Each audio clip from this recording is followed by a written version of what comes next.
करते हैं, हम कुछ ऐसे काल्पनिक चीजें, कुछ आदर्शवादी चीजों के बारे में बात करते हैं, लेकिन उस देश की संस्कृति के बारे में एस जयशंकर ने क्यों लिखा, क्या इसके पीछे कुछ कारण है? और वो रेफरेंस बड़ा प्यारा लेते हैं, बहुत प्यारा रेफरेंस है, आप चाहो तो लिख लो, एग्जाम के लिए बहुत इंपॉर्टेंट है, और वो रेफरेंस भी बड़ा प्यारा है, राइट? हिंदी में भी हम लिखेंगे, a nation that does not honour its parts has no future. Goethe ने ये बात कही है, यानी जो देश अपने अतीत का सम्मान नहीं करता, प्लीज ट्राई टू राइट, बहुत प्यारी लाइन है, और ये हो सकता है एग्जाम में आ जाए, हो सकता है एस्से में आ जाए, क्योंकि आप जानते हैं कि बहुत प्यारी किताब है, बहुत इंपॉर्टेंट है। तो कहते हैं a nation that does not honour its past has no future.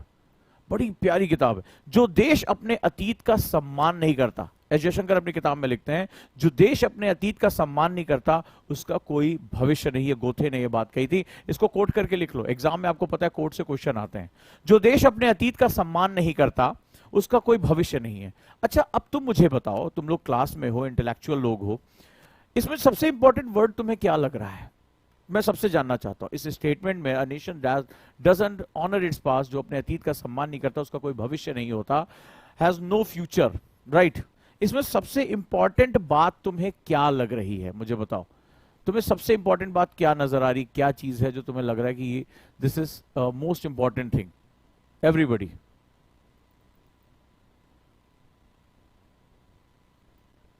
सभी लोग। चलो, और हिमांशी ने अपना जवाब दिया, वंडरफुल।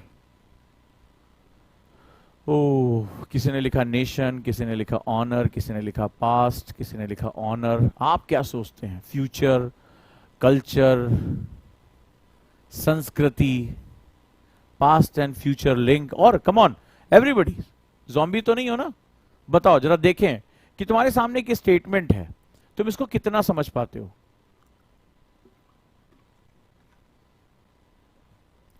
देखते हैं, come on, try, everybody, everybody must try it, everybody must try it. किसी ने लिखा honour our past, good, try try try, come on everybody, come on. देखते हैं, और आगे बढ़ने से पहले मैं एक अनाउंसमेंट कर दूं, नहीं तो भूल जाऊंगा। बहुत से बच्चे कुछ कह रहे थे।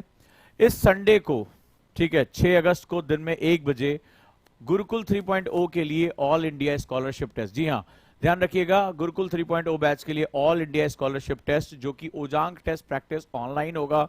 ओजांग टेस्ट प्रैक्टिस की ऐप पर ये ऑल इंडिया टेस्ट सीरीज होने जा रही है, और जो बच्चे इसको क्वालिफाई करेंगे उनको गुरुकुल की फीस में 50,000, one of the biggest discount वहां मिलने जा रहा है, जो एक बेहतरीन मौका है गुरुकुल में जुड़ने का। 50,000 रुपए तक की छूट हो रही है। कैसे ये टेस्ट लेना है, कैसे इसमें अपीयर होना है, आप दिए गए नंबर पे कॉल कर सकते हैं, 8750711100, या 223334 या 55 लास्ट में आप यूज कर सकते हैं। This is the one of the best fundamental. या यहाँ फॉर्म भी भर सकते हैं, अगर आप कॉल नहीं कर पा रहे हैं तो आप फॉर्म भी भर दें कि yes I want to appear in the all India scholarship test Gurukul 3.0 batch, और जो भी सिलेक्टेड स्टूडेंट होंगे, नंबर ऑफ सीट लिमिटेड है, तो उनको 50,000 रुपए तक का डिस्काउंट दिया जाएगा, which is a huge one, huge one.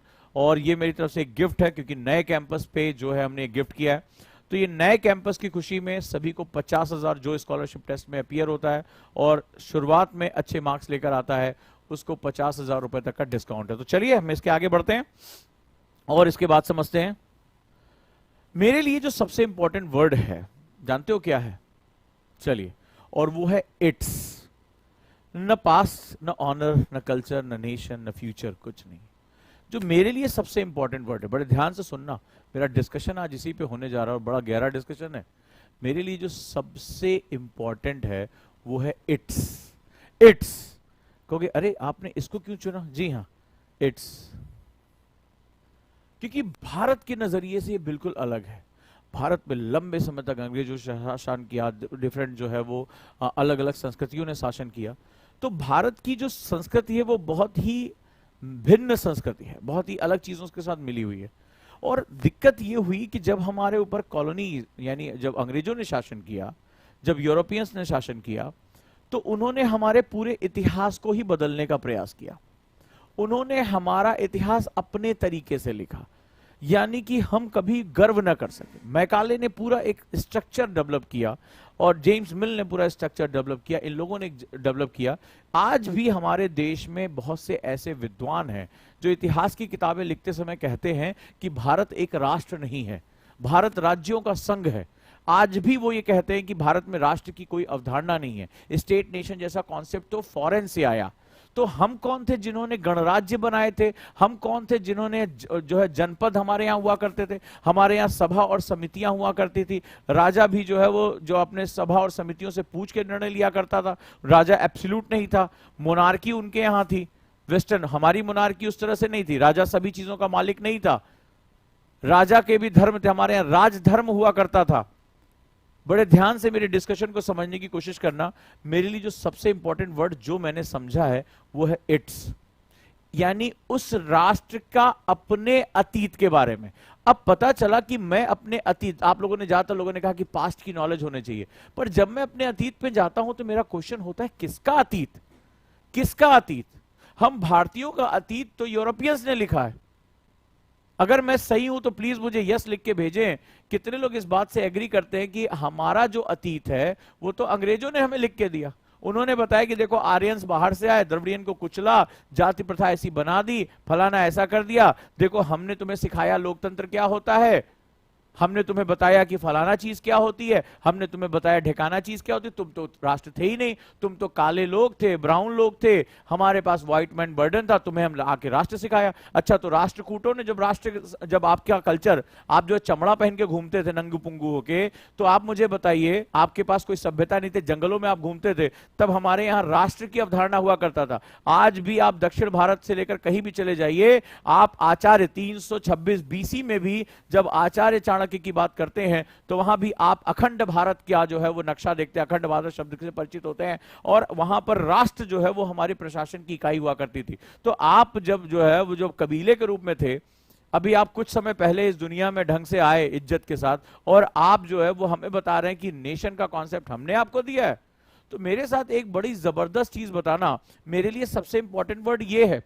और एस जयशंकर साहब ये कहते हैं कि जब हम अतीत की तरफ जाते हैं, अब इन्होंने डॉक्यूमेंट्स बताए, इन्होंने बताया कि देखो तुम्हें हमने बोलना सिखाया, इन्होंने बताया। जब ये व्हाइट मैन्स बर्डन की बात करते हैं तो ये बताते हैं कि जो सफेद आदमी है, जो यूरोपियन आदमी है, वो पूरी दुनिया का भार अपने सर पे लेटा हुआ, नहीं तो ये अफ्रीकन, इंडियन, ये सब असभ्य लोग हैं, ये सपेरों के लोग हैं, इनको कुछ नहीं पता, इनके यहाँ जादू टोना होता है, इनके यहाँ जो है वो जो है भूत प्रेत होता है। देखो हमने इनको साइंस सिखाया। तो वो कौन थे जिन्होंने शून्य की खोज की थी? वो कौन थे जिन्होंने खगोल विज्ञान में पाई की गणना कर डाली थी? वो कौन थे जो सूर्य ये बताता, जब तुम्हारे यहां कॉपरनिकस को, इस रेनासा से पहले, आज से मात्र 400 साल पहले एक व्यक्ति आकर खड़ा होता है और वो कहता है कि सूर्य केंद्र में है और ग्रह चारों तरफ घूमते हैं, पृथ्वी चारों तरफ घूमती है। उस कॉपरनिकस को जिंदा जला दिया। और आप हमें सिखाते हो कि ज्ञान विज्ञान आप लेकर आए। आपका ज्ञान विज्ञान 450 साल पुराना हार्डली है। और सूर्य सिद्धांतिका में हमें श्लोक ऐसे ऐसे बताए गए कि जहां पर हम सूर्य और पृथ्वी के बीच की दूरी तक कैलकुलेट कर सकते हैं। हम सूर्य सिद्धांतिका, यानी सूर्य ही हमारे सौर मंडल का केंद्र है, किताब का नाम हमने उस पर रखा। और आप हमें बताते हैं कि ज्ञान विज्ञान आपने हमें दिया है। महर्षि कणाद ने कणों के सिद्धांत को लेकर चीजें बात कर दी। घाघ भड्डरी से लेकर हमारे यहां तो महाकवि कालिदास जब लिखते हैं मेघदूतम में, तो आपका साइरस क्लाउड, आपका निम्बो स्ट्रैटस क्लाउड, इन सब की बखान करते हुए सौंदर्य तक चले जाते हैं। वो कहते हैं विज्ञान हमारे लिए छोटी चीज है।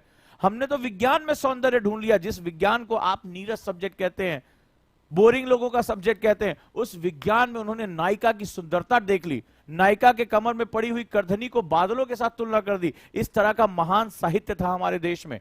और आप कहते हैं, आप ये बात हमसे कहते हैं कि हमने आपको ज्ञान दिखाया।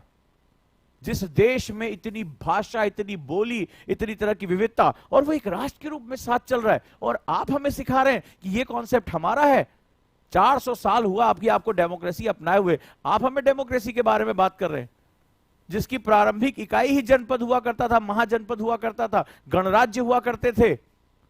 गण यानी हमने लोगों को, गण मतलब लोग, विशिष्ट लोग, हमने उनको ही अपनी प्रशासन की जो है वो इकाई बनाया था। लेकिन आज हमें क्या कर दिया, आज हमें हमारी चीजों से काट कर अलग कर दिया।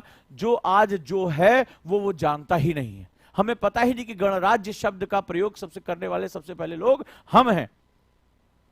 हमें हमारा इतिहास ही नहीं मिला,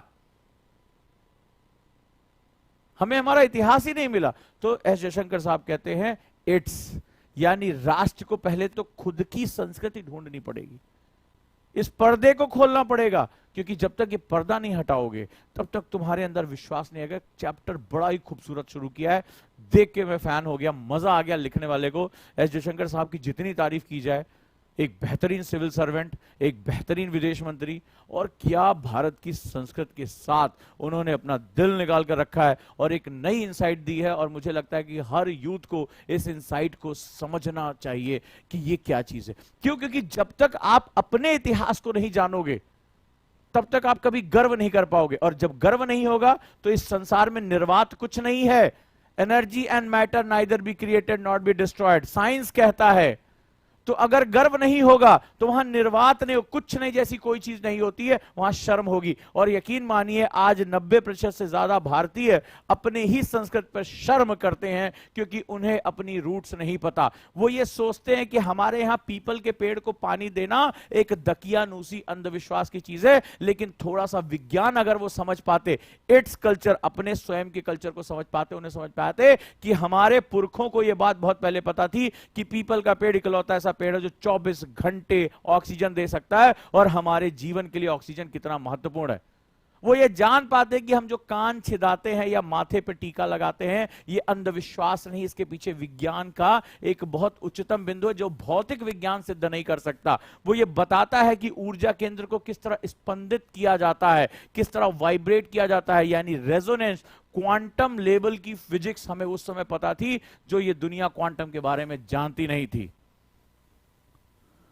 राइट ये है संस्कृत। तो आप जब नहीं जानोगे तो फिर कहेगा I you people, you people, people की पूजा करता है, यू पीपल, शर्म आएगा। अरे नहीं नहीं, सब दकियानूसी। फिर हम पिक्चरें बनाते हैं, उसमें हम अपनी चीजों का मजाक उड़ाते हैं,